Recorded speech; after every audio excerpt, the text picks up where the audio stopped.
What's up? What's good? Quay Max, aka Quay. We're here for some Minecraft from Game 3, Matt Pat, The Stolen Souls of Minecraft. Now, I know the Minecraft dungeon came out recently. Still haven't played it. I want to play it. It looks really good. He's probably going to talk about it in this video. Obviously, since Minecraft dungeon is hot as of this recording, we're going to check it out. Hopefully, you guys enjoy it. And with that being said, let's get it started. Sorry. Me when I see a plane. Me when someone tickles my neck. Me when I stand on my own head. Wait, me when what? I cosplay as Undertale's lesser dog. Me when I descend into HE double toothpicks. Hey! Hello, I'll Internet. never read a Welcome catchy to phrase here. Game Theory. Building out the lore of Minecraft faster than a Swede building a giant meatball in the sky. Goodbye, Sven.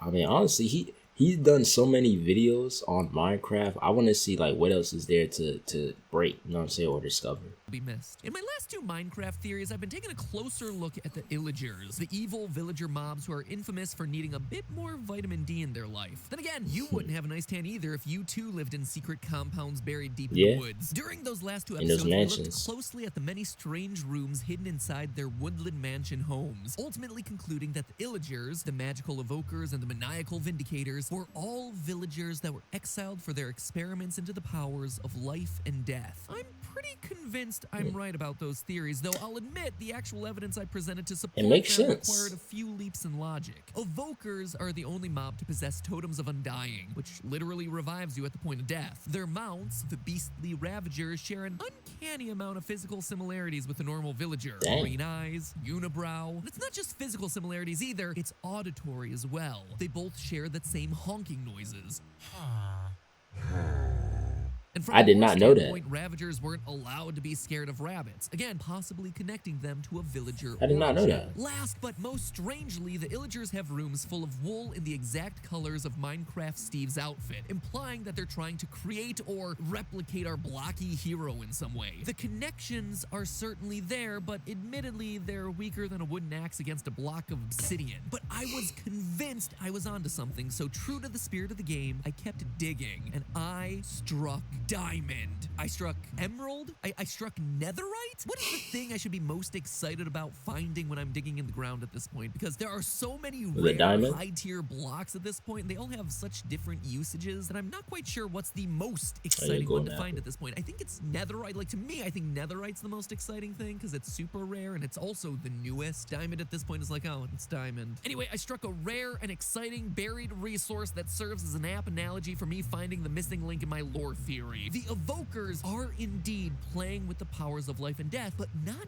quite in the way that I originally thought. And today's theory is gonna prove it as we cover the secrets of the Vindicators and the mysteries of the Vex. So don't touch that dial, Bro, theorists. I hate After those these Vex, bro. messages, we'll be right back. I started researching the Illagers, something kept rubbing me the wrong way. The Vindicators. Unlike all the other villagers and Illagers with their iconic green eyes, Vindicators have blue eyes. And this is apparently an important detail of their design. In a previous texture update for the game, Vindicator eyes were changed to green in order to fit with all the other villager-illager mobs, but it was changed back to its original blue. In Snapshot 18W47B, the color of the Vindicator's eyes turned blue again. So clearly, it's important to the backstory of the character for some reason. Just like Ravagers not being scared of rabbits was apparently important to the backstory of that monster. So why? Why does a blue eyes Vindicator dragon matter so much? Well, think back to one of the rare rooms that we found inside the Woodland Mansion in a previous theory. In those rooms, there's a giant recreation of an Illager head with a bright blue block of the magical ingredient lapis hidden in the middle. That, in and of itself, would be weird enough, but there's something about this strange room I that did not know overlooked none of before. this. Sure, it looks to be an Illager head, but it's not. At least, not quite. You see, it has the pale gray skin that the Illagers are known for, but notice the connected eyebrow. Invoker? Illagers all have a separated set of eyebrows. Only villagers are the ones rocking the unibrow. Now, this is an important detail because I think it's hinting at what's really going on with the Illager experiments. Woodland mansions are filled with prison cells and altars. We've talked about this before. So we know that the evokers are holding people here against their will and doing, as the Minecraft mob bestiary phrased it, unspeakable despicable activities to them. So it's my theory that evokers are kidnapping villagers and yes, turning some of them into ravagers, but I think they're also implanting pieces of blue lapis into the heads of others. They are turning them into mindless rage monsters, the blue-eyed vindicators. That's why we're seeing statues of villager heads with gray illager skin and a cube of lapis in the middle. It's a monument to the villager undergoing the transformation into a vindicator. And it's a bit more than speculation. Consider this. To vindicate means to clear someone of blame or suspicion. It's a weird name for axe-wielding murder cult members attacking villagers and kidnapping people to experiment on them in the woods. But what if the vindicator is actually trying to vindicate that they aren't evil in the first place? That they were brainwashed or forced to become evil by the evokers through this lapis injection. Adding to this, let's look at the evoker entry in That the makes Minecraft sense, actually. Bestiary. Quote, a world will only have a certain number of evoker resident within it. Their evil is thus contained. No new evokers will ever be able to spawn. End quote. This is also true of the Vindicators. Jumping forward in that same book, quote again, as an illager, their numbers in the world are limited. They do not breed or reproduce in any way. End quote. Illagers do not breed. Their numbers are fixed. This is interesting because to me, it seems to indicate that the evokers, knowing that their numbers are indeed fixed and will never increase, are forced to have to create other illagers. And they're doing so via magical means, kidnapping other members of the villager community, they make and they're more of them. transforming them into vindicators through some sort of magical lapis lazuli process. Other things helping this whole theory out is the fact that the vindicator mob is stupid. And that's not just me calling it out, it is explicitly stated in official lore from the game. Again, Little from IQ Mob pasta. Bestiary, quote, Yeah, the son. vindicator is stupid enough to forget about its intended victim after a short time. Nothing makes someone lose a few brain cells quite like having a magical stone forcibly injected into the center of their head. The book also explicitly compares vindicators to zombies, saying that its body is, quote, only a little tougher than a zombie. So again, we have the idea of a Zombies aren't really vindicator being tough, some though. sort of mindless husk, a brainwashed, brain-dead soldier who's working for, created by, and built to protect the evokers who originated them. The last thing worth mentioning here is the Vindicator Easter egg that many players are already familiar with. Name tagging a Vindicator as Johnny makes him especially violent against all other mobs except other illagers. Obviously, this is a reference to the movie The Shining. Here's Johnny. Why here, though? Well, Vindicators use an axe. I didn't know and that so did either. Jack Torrance in the movie, except there's something else That's here a cool worth Easter egg, mentioning. though. Jack Torrance in The Shining is just a normal guy who's driven into being a crazed, murderous madman by the evil supernatural forces that exist in the hotel around him. He's an innocent guy who is corrupted by spiritual powers to the point of going insane and attacking everyone around him. The Easter egg movie reference could be just for fun, sure, but it could also be hinting at the origins of this mob. Innocent villagers corrupted by the evil magic of the evokers as they tried to build their ranks. And now they're left to vindicate themselves, prove that they're not actually guilty of the crimes they commit. But this is all still obviously speculation, right? I haven't done anything to prove that the evokers can actually It actually makes sense when you explain it. The illagers are kidnapping villagers, doing the experiments on them, and turn them to vindicators, but the vindicators are trying to change? It seems like that's what he's saying. He's trying to change. And that's why the villagers kicked them out of the village. And they're so hostile.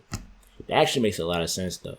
That's dope. I didn't even think of that. wield magic with powers over life and death. For that, I turn your attention to the Vex. The Vex are flying hostile mobs that are summoned to attack by evokers. They're like little angels with wings until I they hate start 'em. attacking you and you suddenly see that they're definitely no angels. These things are Was that a tiny Sharingan? and they are vicious. Makes them, in my opinion, one of the most challenging regular hostile mobs in the game to deal with. What makes them even worse to deal with, though, They is most that not fly. only are they flying, but they can also pass through any block, including water Wait, they can? and lava, without taking damage. There is no Wow. escaping from these things once they target onto you. But Oh, yeah, the they can do reason that. I'm Yeah, I'm talking stupid. about them today is that they're the final proof that I needed to show that the evokers truly have control over death itself. To understand why, we need to begin with Minecraft's newest game, Minecraft Dungeons. This game literally came out earlier this week. Congratulate me for resisting the urge to put Minecraft 2 into the title of this video. Nintendo sent me a free Switch copy of it early, thanks thanks for that one, guys. I've been playing a lot of it just to see if there's anything that would elaborate on the lore of this world a bit more. And wouldn't you know it, a key gameplay mechanic of dungeons is exactly what I needed. You see, in this game, which is basically Diet Diablo, dungeon crawling, loot collecting, mowing through waves of enemies, it's all really satisfying. There are no static spells that mage characters learn over time. Instead, you kill mobs and then you collect souls. You then use those souls to fuel abilities from your specialty artifacts, as in souls, spirits of the dead. There are also weapons in the game that boost your soul gathering abilities, like the Eternal Knife, the Bow of Lost Souls, and the Soul Fists. That looks fire. Right, friends, souls, spirits of the dead. And that's not me reading into things here. According to a tweet from the Minecraft Dungeons team, a true adventurer puts their soul into everything they do, and the truest adventurers put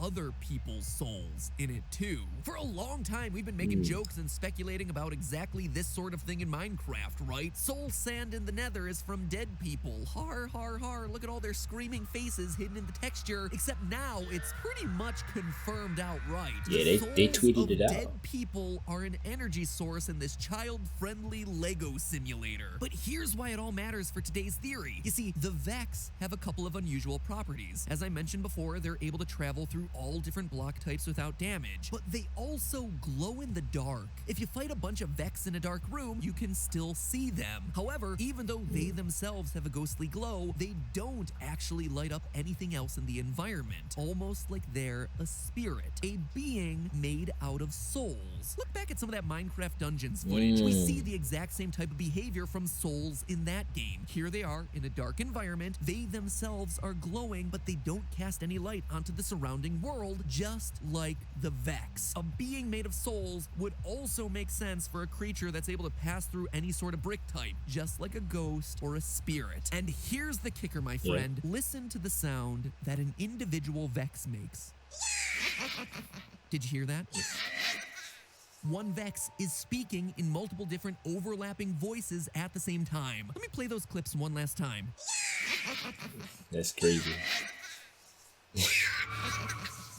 What this tells me is that a single Vex is actually a collection of multiple souls fused together. That's how you get shrieking and laughing and ghostly whooshes throughout their sound effects. In the words that of makes so much sense. We do not know what a Vex's body is made from, since it has not yet been possible to obtain a specimen. But it is quite possible that it is not flesh as we know it. End quote. No, it's not. It's a being composed of spirits. Multiple spirits smushed together into a flying demon. And the Evoker is the one that is calling these creatures forth. The Evoker is able to summon the souls of the dead to do its bidding. And if all that wasn't proof enough that the Evoker has power over life and death, a common item in Minecraft Dungeons is the Spirit Knife. An item that, in the description, reads as follows: a ceremonial knife empowered using Illager evocation and holding the wrath of spirits. The Illagers are able to harness and weaponize the anger of the dead. And there you have it, my miners and crafters. Definitive proof that in Minecraft there are such things as spirits. Spirits contained within the soul sand of the nether. Spirits of the dead that the Evoker can then draw upon and use in his attacks in the form of the Vex. The Evokers are indeed toying with the powers of life and death. They're having a lot of success with it too. They're able to use souls to attack. They create new creatures using the souls, and who knows, they're potentially infusing other beings, alive or dead, with life, all to attack you. Good luck sleeping tonight knowing that they're out there. The lost souls of Minecraft are hunting for you. Alright, that's it for the video. That is the stolen souls of Minecraft. The theory he came up with makes a lot of sense. So, the Illagers were cast away. From his theory, the Illagers were cast away by the villagers in the village because they were messing with witchcraft. They were in the abandoned mansion in the woods. So they started doing the experiments in the mansion. Guests grabbed villagers, made them into evokers and making vindicators. And then with them playing with death, like he said, they made the Vex. And it just makes a lot of sense. That actually made a lot. I never thought about it that deeply for Minecraft, but it actually makes a ton of sense. Let me know if you guys were surprised or you learned some new information. If you did, let me know. Thank you guys for watching, and I'm out.